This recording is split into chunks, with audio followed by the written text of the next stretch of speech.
Hi, good morning. My name's Rich and we're Consumer Hub. We specialise in recruiting marketing, innovation and sales professionals across the FMCG sector, and this is the FMCG podcast. We speak with the leaders today and hear their stories and give you insights on how you can develop your leadership expertise. We're really excited today to have Tom on the show from Rockstar Spirits even, and Tom has got a fantastic background within the drinks industry, and then he's then set his own business up, and we're just excited today to get into Tom's story, the story of Rockstar, and then also get some advice and insights from Tom on how you can develop your leadership. So Tom, just very quickly, a bit of a headline. Can you just give us a quick walk through your CV and background and how it's led to where you are today with your business?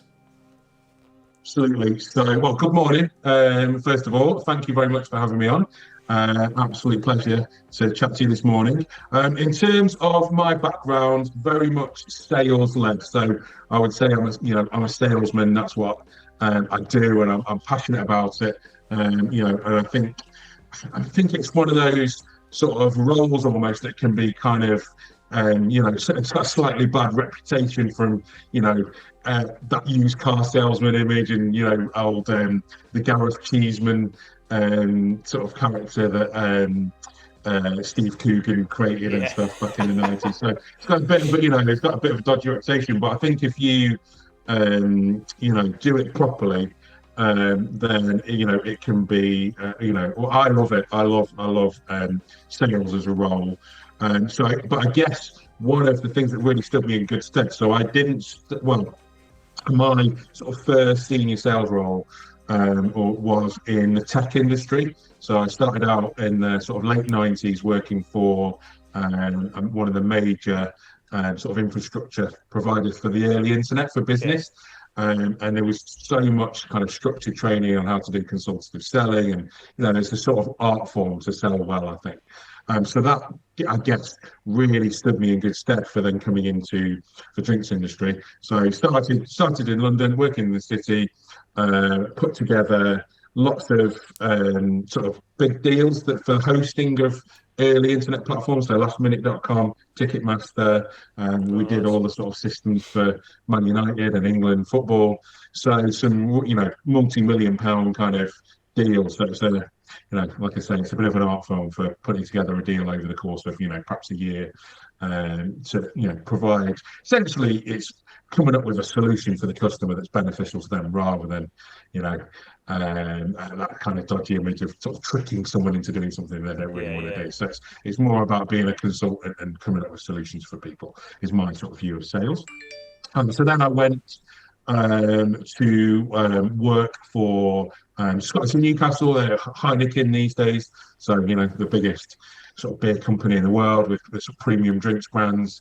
And then probably the most formative part of my drinks CV was working for William Grant's. It was actually called First Drinks when I joined. It was a partnership between Bacardi and Grant's, and then became kind of Grant's UK sales force. And during that time, launched brands like Sailor Jerry, Hendrick's Gin, Monkey Shoulder. We launched Ricker Vodka. We took Russian Standard Vodka from sort of zero to number 2 behind Smirnoff in like about 12 months. So it was an amazing time, and that's where I kind of take all my structure in terms of how I tried to build brands in the market from that kind of time. I guess you can kind of see a bit of a lineage from my products to things like Sailor Jerry and Hendrick's, where they sit in their categories as that sort of premium upsell. So like, still a mainstream product in terms of volume aspirations, but slightly better than the kind of mainstream in terms of quality and in terms of ingredients and packaging and all that kind of thing. And then went on to work for a major national wholesaler and headed up a really big team then. So kind of moved more into sort of senior management, managed a big team of people, and then created a sort of brand agency within a wholesaler.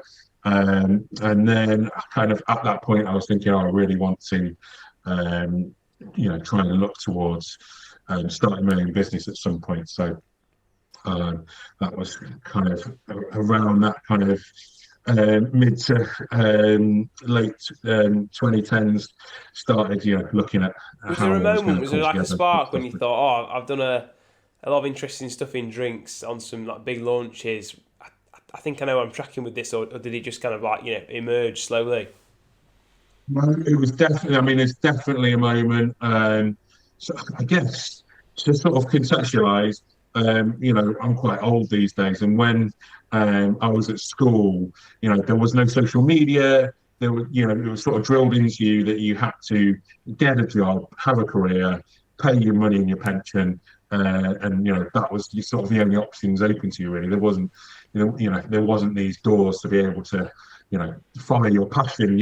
It's so many people these days can kind of, with social media, you've got the opportunity to do something that you love. But when it's children, you're like, oh, I couldn't take that risk. And then you get family and mortgage, and you think, oh, I can't put my, family's sort of livelihood at risk by taking a sort of entrepreneurial leap.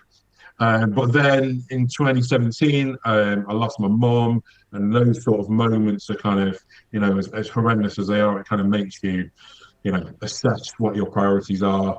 You've got we've all got a short time, and it's like, well, am I gonna, if I don't take this leap, am I gonna, what's going to be worse, trying something and failing, or never trying and never knowing what could have been. So I was like, right, I'm gonna do this. But then it was like, well, I can do this, but I've also got to, you still got a mortgage to pay and family and stuff like that. So we ended up going on we'll probably talk about another TV show that I've been on a bit later on, but we went on, the first TV appearance was on a show called Stockwell for Less. I don't know if you've seen that. Oh, yeah, I love that programme. Yeah, it was great, yeah. So we were on that, and that was intentional. So it's like, okay, well, we were both earning decent money, my wife and I, but life you tend to sort of live to your means, don't you? Yeah. So it's like, okay, if we're gonna take basically I was going to give it 12 months without a salary, and see if I could make it go for the business. I was like, well, let's go on that show, and they can give us some as much tips as possible. It's a great show, yeah.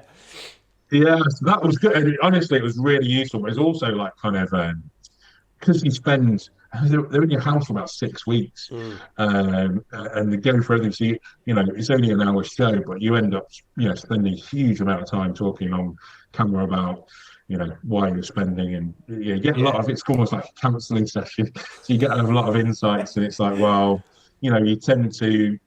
What I found I was doing was, because I wasn't particularly happy in the job that I was doing, then you sort of reward yourself with watches and things like that when you get a bonus, and you get a sort of that sort of a short period of, oh, I'm really happy that I've got this new shiny thing, but ultimately it's not sort of fulfilling what you want to do. So when I launched the business, we so I had that 12-month period where it's like, right, okay, we're going to live on one wage. And we are gonna, you've got a year to make a go of it, basically. Because I think a lot of people kind of do a side hustle and things like that. And for me, it was like, well, if I'm going to do it, I've got to just give it. So you literally burnt the boats and said, right, I've got a year. Here we go. Yeah, I've got a year. Yeah. This is my opportunity to, well, one of the things about the same sort of time, I'd met quite a few people who were all, like, it had, streetwear brands, or, were basically following their passion and doing that thing. And the opportunity was there with social media to, it allows you to, even when I was working at Willing Grants, there's no way you could launch a new product to market without having a multi-million-pound marketing budget, getting in magazines, etc., etc. Whereas now, you can, there's an opportunity. Also, I guess the other thing is you don't have to be, Bill Gates, do you? To start your own company. You just need to have something that's going to, provide enough of an income to support your lifestyle. Which, if you, do some sensible things and get some tips off Stockwell for Less, then you can live on quite a modest income. And you don't need to be, getting a huge amount of money out of a business to sort of. And then if you're doing something that you love, then it's so rewarding. I mean, it's certainly not for the faint-hearted. There's a lot of challenges. There's a lot of brinkmanship of, taking the, especially when you're doing bigger deals as a small business, Oh yeah, yeah. there's a lot of taking it right to the edge of of what's possible to achieve it. But it's a different it's a different stress, I guess, from having a sort of a career and having to Yeah, sort of that's hit what the I've old. always found because we did the same. Like we set up the business in 2017 in my shed, and we had 6 months, and we said, well, we've got 6 months cash. Like we'll do it. If it fails, well, I've got a cheap renovation of my shed out of it. It's now an office. So I'll go and get a job again. Absolutely. Well, and that's it. What's the worst that can happen? You just get a job in what you were doing before Yeah, anyway. So, but there's no I found real. like a lot of people say, "Oh, you're going to struggle to sleep," and I didn't. Like it was stressful the first 3 months because you're very aware of right, cash flow has to work, otherwise this isn't a Yeah. goer. But I just found it really really exciting. I was like been more motivated than I've ever been in my career, doing my own thing. But I think it's because you've got creative control, and like I always wanted to do something like this where I was doing a podcast and doing some kind of like media angle or marketing angle and just making recruitment a bit more engaging. I didn't have some silly idea of change the face of recruitment, but I just thought, I've got this idea. When you're working for a big company, big name, there's not really the opportunity to. But when it's your own gig, you just think, well, I like the sound of that. I'm going to do it, and I'll learn quick and fail fast. And as long as I apply that, I don't spend too much cash on it. You just have fun, can't you? Which is great. 100%. And I think that's absolutely key for me. That having because like I said at the top, I actually love sales. I've Yeah, always loved that part of the job, but we're sort of always missing that creative element. yeah, So yeah. having the creative part of creating the recipes and the brands and all that is that's the sort of missing piece of the jigsaw for me. Yeah. And then also I'm quite a control freak, which I imagine a lot of people who start in business are. It's So your I baby. like to do things my own way. Yeah. So not having to ask permission for anything is kind of Tom, tell me a quite bit a about the magic brand thing. because you've got just move your head a minute so everyone can see the brand. Yeah. Yeah, yeah, because that is a great brand. Like, what's the story behind it, and like, where did you get the image from? What does it sort of stand for?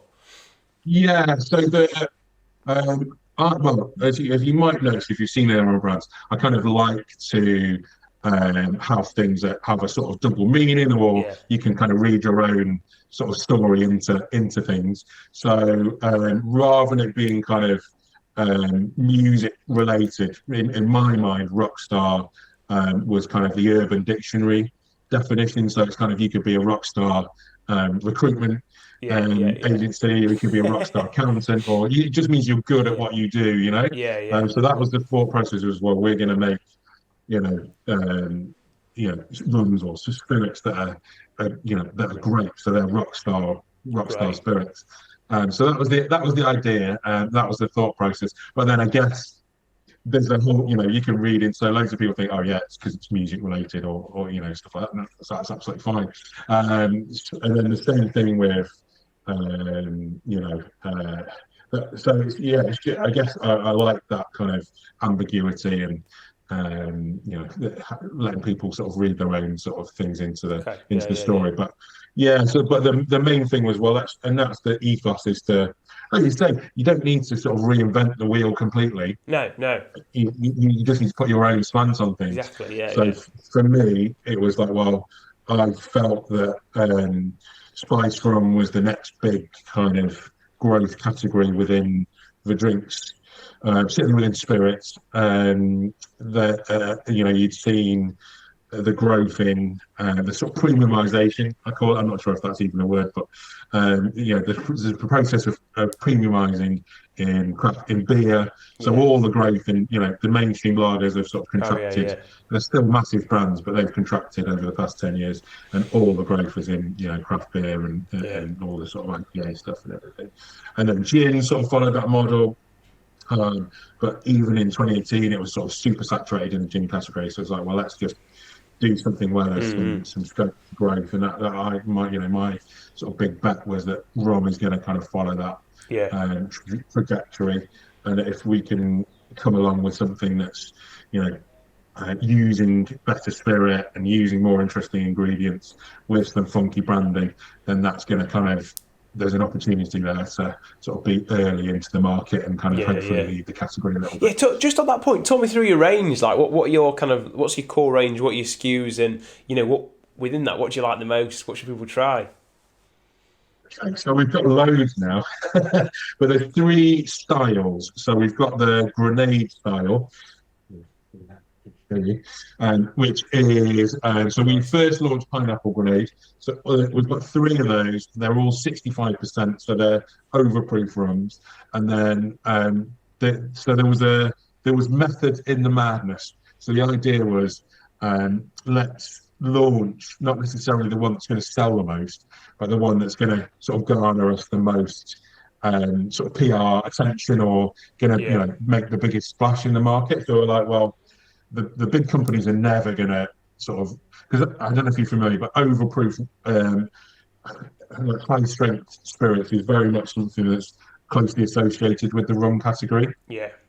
And there's loads of sort of brands that are those higher ABVs in rum, but they predominantly are that sort of dark navy strength rums. Okay, and there's also sort of Rare Nephew, which is a white rum, but the biggest overproof rum brand in the world.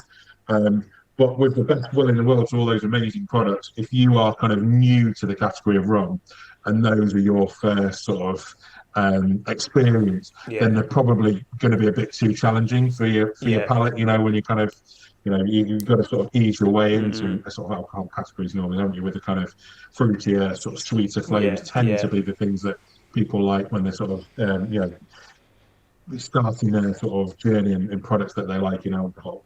So we tried to make an overproof rum that was actually enjoyable to sort of drink even on its own, with the fruity flavours, and then we use really high quality sipping rum as the starting point, which I guess is a point of difference to traditionally spiced rum. The whole tradition of it going back hundreds of years into sort of Caribbean islands was if you live near a distillery on a Caribbean island, you sort of get the raw spirit straight from the distillery that was probably not that enjoyable to drink, and then add your fruits and spices and things to the recipe to make it enjoyable.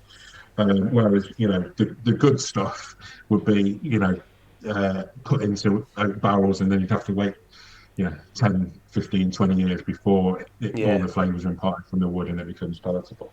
So it was always kind of a quick, cheaper sort of product. And that's sort of carried on all the way through.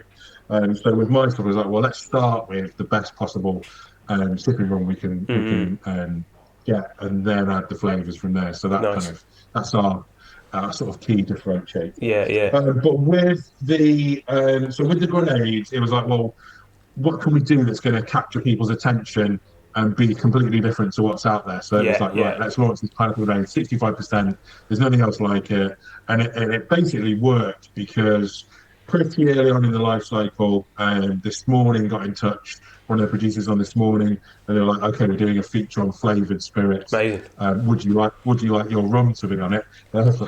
Yes, is the answer. Yes. Yes, I would. So it was like pretty much in the car on the phone driving to the post office for the samples whilst they were sort of they were pretty much in the post before we'd even finished the phone call with the producer. And then obviously you're not sure if it is going to make it onto the item, or will there be enough time? And we were sort of watching it, and then it was coming up to the end, and it was like, "Oh, still haven't been on. It's like 2 minutes left. Is it going to sort of make it?" And then Holly tried it, and you just had this amazing reaction, which was basically what the product was designed for. So, I guess there's a kind of a nervousness, about the strength. And what's this? Is this going to be? Is it going to blow my head off? Is it going to be, a sort of a challenge? And then the sort of realization on her face was actually really, smooth and enjoyable, and nice. Like the strength was kind of, it was such an authentic reaction that it really captured. What I couldn't believe was how many people are at home watching This Morning, and then sort of. on a Thursday. I was like, I don't know what the viewing figures are, but it was Yeah, phenomenal. And then it just, whenever you see Mark Ritson on LinkedIn or on his blog, he's always saying, "Listen, don't write TV off. It's not dead. If you get a chance to be on TV, you need to take it."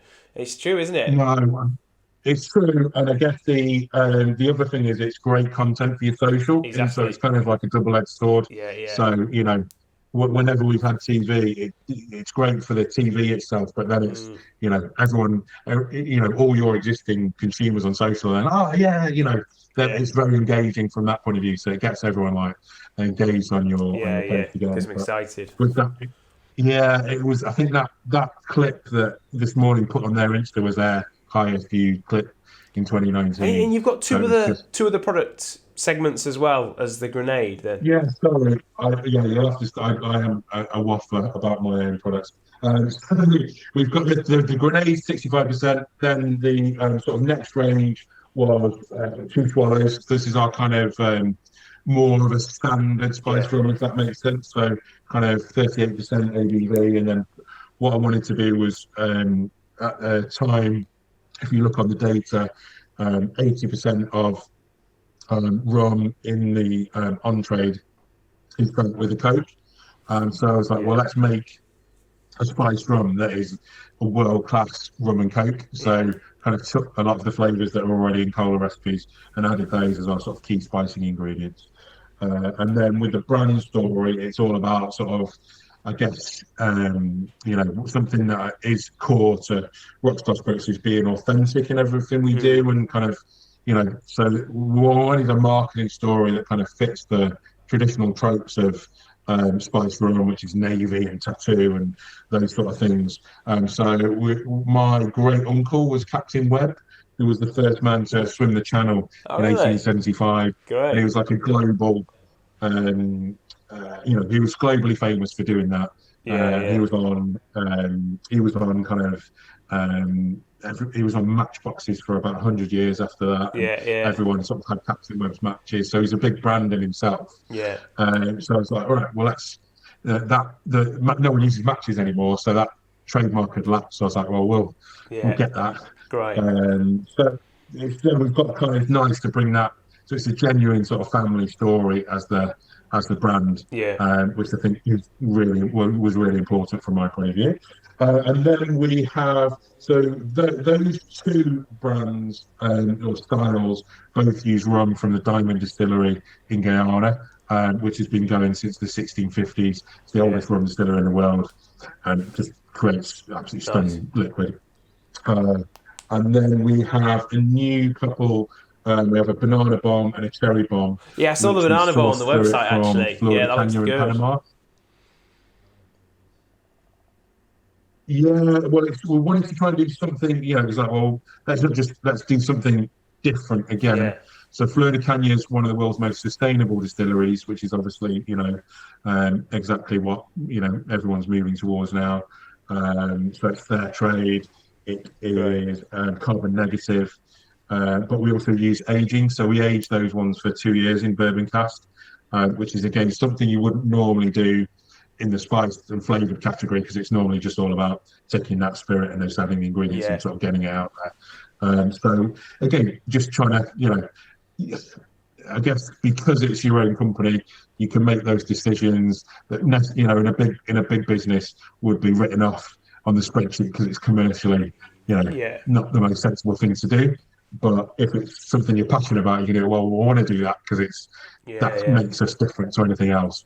And that's really all you can do if you're kind of a smaller, challenger brand. There's no point doing the same thing as the big brands because you're just never going to compete. So you've got to carve out what's different. Yeah, exactly. What's different about your products.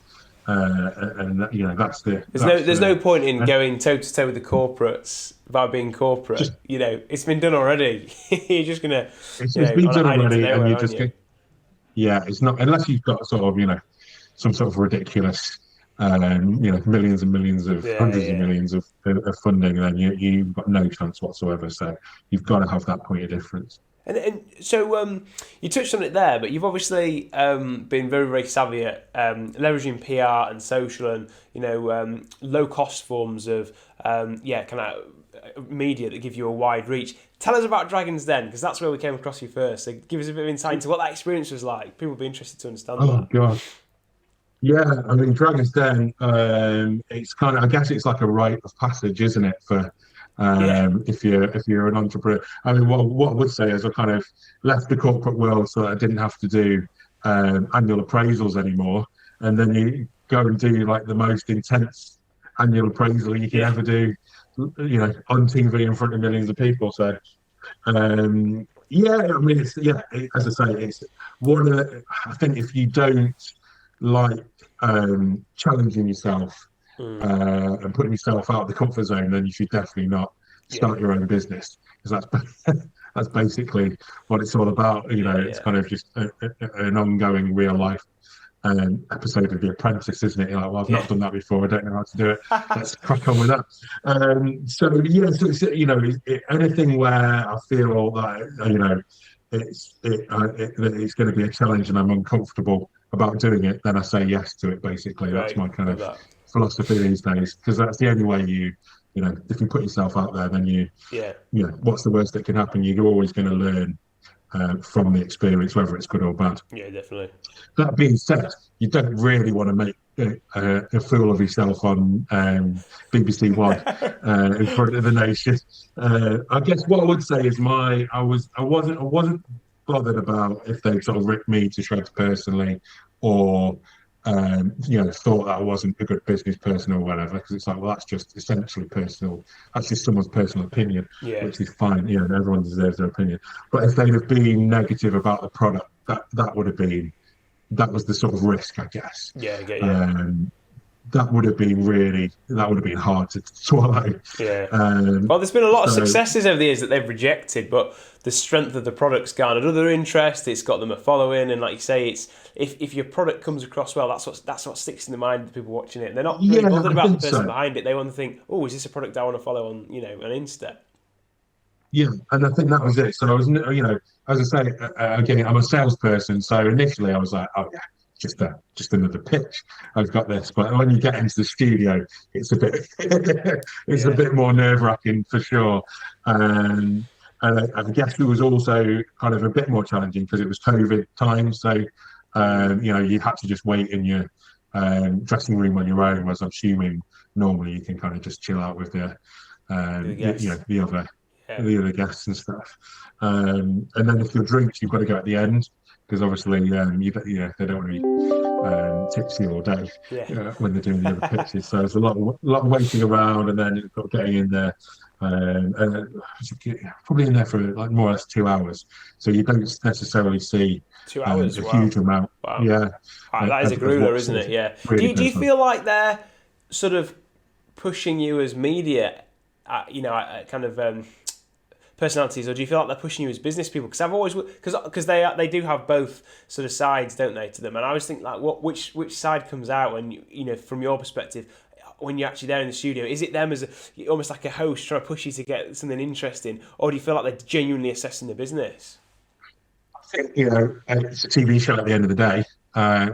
You've got to be aware of that it's it's an entertainment format. Yeah. And it's if I'm sure most people are aware of that these days. I say most people are kind of pretty savvy about these sorts of things. So it's a TV show first and foremost, I think I would say. But you need to be aware of that as a business going on there. So it's a great opportunity for you to be on an entertainment TV show, isn't it? So again, one of the things with COVID was that, if it hadn't been COVID, we'd have sort of, tapped into some of my musician friends and, made it an entertainment sort of thing, but that you weren't allowed to do any of that. Yeah. So I was like, right, okay, which maybe a good thing, because then it was like, well, how can we kind of then make an impact? So that's why I wore like, slightly more interesting jacket, and we were sort of, we were like, well, let's make it all about the drinks and have some nice serves for them. So it's sort of there's always a solution, isn't there? I think that's the other thing I would always say. If you're doing your own business, whenever there's problems, there's always a solution, and usually coming up with a solution makes you a stronger business. But yeah, so I guess it's both. But it's a TV show at the end of the day, so it needs to be entertaining for the public.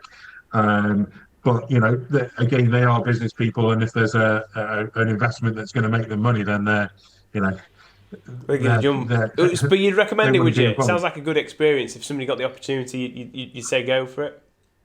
I would definitely say go for it, but I would also sort of caveat with, you need to put a lot of effort into it to get the most out of it. I guess you probably need to decide what you want out of the show. I guess my thoughts would be if you really want to get a dragon on board that's going to want to be seriously involved in the business, you've probably got to give away quite a big chunk of equity, to make it worth their while. If you want them to have a considerable input, then you would need to be prepared to give away, I would say, probably about a third of the business, Yeah. because then it's an exciting opportunity for them. They're going to want to get involved.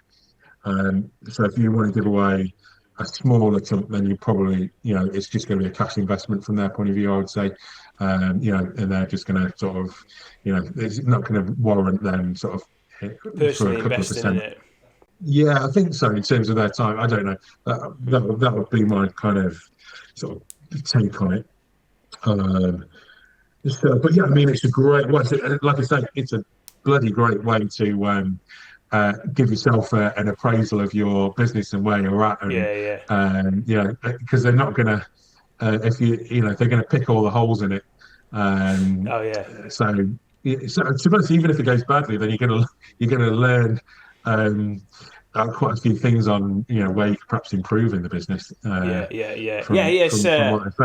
Free These guys PR know what and, they're talking about. and business consultancy. It's good. Yeah, I guess so. I guess it's how you look at it in terms of what you want to get out of it from your point of view. But it's a rite of passage for any entrepreneur with a startup business, isn't it? To kind of put you, and most people have, haven't you? I think one of the most famous ones that in drinks that didn't get investment is Brewdog, that kind of went on to be, a monstrously successful business. So it's not the be all and end all, but and it's from your perspective, Tom. Like there's people at the moment. They're an account exec or an account manager. They're looking at what you've done. They're kind of thinking very far out in the future about Dragon's Den and their own brand. But maybe they know they've got 2 or 3 steps in the middle to develop as a professional before they can even start to think about where they would go with their own idea. Like, what advice would you have to somebody looking to kind of carve out a really strong skill set within sales, within drinks? Because you've obviously come from that backdrop of very strong kind of corporate foundations before you've kind of approached this yourself. Like, what advice would you have to them in terms of making sure they get the right building blocks in their career to be, a sales professional and an expert within drinks? I mean, I think that's an interesting one in terms of sales, because, like I say, from a drinks point of view, one of the big advantages that I had was that kind of background in professional selling. Okay, yeah. Whereas I think in drinks in general, I don't. It tends to be a relationship-led sales process, and there's not a huge. I've not encountered, anyway, in my experience, a huge amount of training in drinks businesses. So if you are able to kind of get access to formal training, or even kind of teach yourself with, there's so many good self-help books and things on business and sales and stuff out there, then that would be, if you can develop a consultative sales approach in terms of the skill sets to sort of build people a solution rather than just going, this product's good, this is better than other products. That doesn't really work from my point of view. It's and it's also that long-term relationship for me. So pretty much, a lot of my best customers with my own business are people that I've worked with, as customers in other businesses, because you've sort of provided that sort of long-term relationship and that sort of ongoing solution. So you're not trying to sell people things that are not suitable for them, or just as to try and hit a short-term month number or an annual number, and you so it's sort of cap in hand with developing a relationship, which is really important in any form of sales, but also providing that sort of service and solutions to people rather than just kind of pushing, Yeah. So a lot of the times, probably some of the kind of friction I've had potentially in, the corporate career side was when I perhaps pushed back against my own company. Oh yeah. Because you're like, well, no, that's not right for this customer at this Yeah. time, even though it's one of our objectives. So you're kind of, for me, I always saw myself almost the reverse. So I'm the ambassador of my customers back to my business that I Love work that. for. Yeah. So it's a kind of different way of looking at things. And I guess that certainly wasn't the norm when I started in the late 90s in the tech side of things, because there still was a lot of those old school there was a lot of those 80s sales guys who were like, just, do anything to get the number. Big lapels, red ties. Yeah. And it was never my thing. So I was always a bit more, no, that's not what I'm about at all. I just want to be a kind of genuine person who, does the right thing and has integrity. And again, that was another reason for starting my own business, because it's like, well, then you can kind of instill your own views into it and I guess what I would say is I don't know, do you look at Gary Vaynerchuk at all? Yeah. Gary V, Yeah. the sort of American. So I love his business philosophy. Whenever I'm sort of struggling or things are getting a bit tough, there's sort of a lot of challenges going on. I'll watch a Gary V video and I'm like, right, back in the game, Pumped sort of for it, motivated. Let's do this. So I love his way of thinking versus, that's much more the way I feel that modern business should be done in terms of being positive and, it's not about that sort of, I guess apprentice sort of style. It is that traditional view of business, isn't it, of Alan Sugar, Donald Trump type characters that you've got to sort of crush the opposition. That just doesn't, I don't feel that's not what I'm about at all. I feel like that, there's much more opportunity for collaborative working, and we try and do loads of stuff with other brands in different areas, or work with mixer brands, and sort of support other people and people coming through, and that sort of creates And sort just of a good karma. As I say, you can be serious about business, but it can still be fun, and you can kind of you can do things with integrity, and you don't have to kind of crush the opposition to be successful. And that feels very outdated now, which is kind of the one thing with Dragon's Den is sort of slightly disappointed. That perhaps went on a year later, because someone like Stephen Bartlett is, someone a bit like Gary Vaynerchuk in their view. Yeah, he's great, isn't he, Steve? Yeah. So I love all those sort of guys, and I'm all about that way of sort of looking at a business in terms of sort of much more positive kind of way of doing things. And then, so I guess to summarise then, if people get the opportunity to get structured training and development, go for it, because it gives you a framework to assess opportunities, but combine that with, passion, integrity, and really putting people at the centre of the process rather than just objectives, make sure that, the spotlight's down on the relationship as well. I think so. I think, if you do things in the right way, the relationship will happen anyway, because you develop that level of trust. As I say, there's lots of times I've pushed back on my own, employers, which doesn't go down very well. We're not going to achieve this immediate objective, but this will pay dividends, in a year, 2 years' time, when this customer is, it has been approached by someone else perhaps, and they're like, well, no, we won't change to someone who's offering us a better price, because my account manager had the integrity and helped us and did the right thing at that point. So it's kind of and then also I found that you get a lot of recommendation there as well. So if you've got customers that you've done the right thing for, then they'll recommend you to their friends and colleagues in the industry, which is a super powerful way of growing. And also they'll break, if they move, because a lot of the time buyers or your customers will move around, and I've found that with lots of people I've worked with that sometimes it can be terrible when a buyer moves because you've sort of put all that effort into Yeah. building the relationship, and someone comes in, right, it's a sort of human nature, isn't it? They come in and change things up and do things differently, and we'll put Yeah. different brands in now.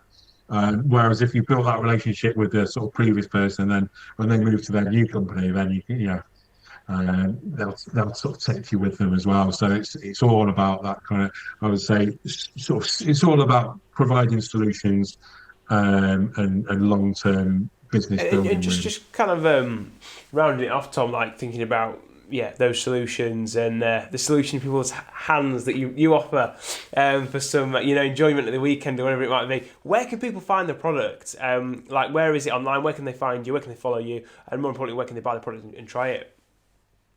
Yeah, so we've got a decent amount of major retailers. So we've got products in Sainsbury's and Morrison's, Majestic Wine.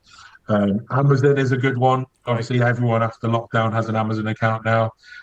So all our products are on Amazon and on Prime, so you can get it free next day delivery. We've just started doing our own direct to consumer, so you can get all our stuff on www.rockstarspirits.co.uk, and we've got all our merch on there and everything. So do you do the hat?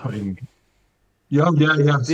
So we've got our own sort of fulfillment company now. Oh, so all the merch is on there, which is great because I guess it's trying to it's also another string to our bow in terms of building a brand as such rather than just product based business. So it's trying to build that community, and obviously it's fantastic if we've got our consumers wearing our merch and essentially advertising it for us to their friends. It's all it's all part of the bigger picture kind of thing, I guess. And then we're starting to work. Obviously, we've not had on trade for the past couple of years, so we're starting to sort of work with some of the bigger guys there. So we've just listed with Stonegate in their Be At One cocktail bars. Nice. The restaurant group, which is places like Frankie and Benny's, were available across all those guys. And just about to launch a new menu with Chiquito. Amazing. So we sort of keep pushing, and hopefully we've got new products. So our sort of pineapple grade, Two Swallows citrus, and banana bomb are our sort of three biggest sellers to date. But that's pineapple grenade, Two Swallows citrus, and then banana bomb. Yeah, and banana bomb are our sort of three most popular ones. Yeah. But with the banana bomb and the grenade, they're overproof, so they're strong. So we've actually just launched a Two Swallows banana and a Two Swallows pineapple. Yeah. Because we found that the big retailers were pushing back. There's no way that they could carry the higher strength lines. It's not something that they would consider suitable for their customers. So hopefully you'll start seeing our nice.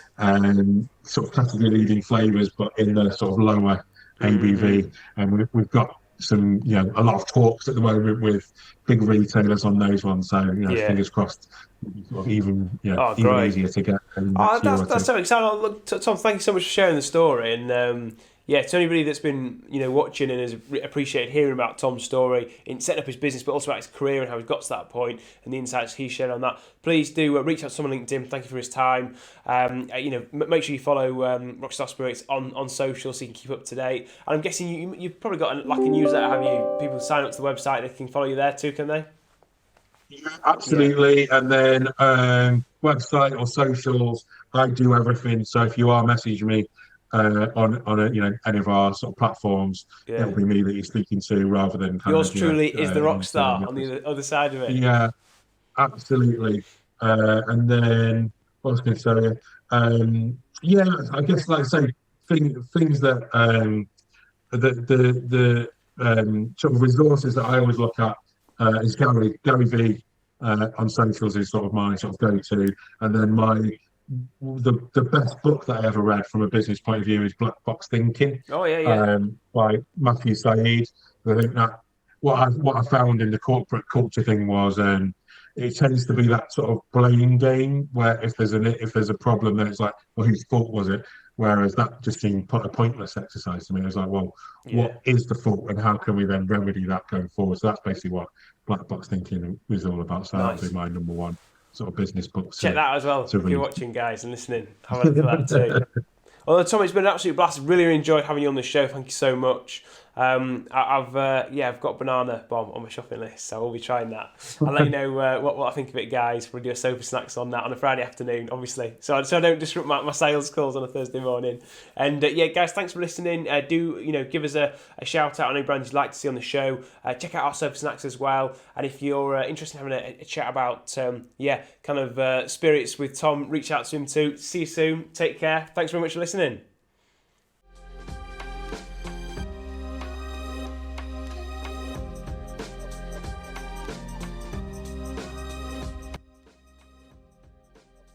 Thanks for watching the video, guys. Check out the playlist here for more content like this. Click the donuts to subscribe so you never miss an update, and give us a like and a comment so we know what content you'd like to see from us. See you next time.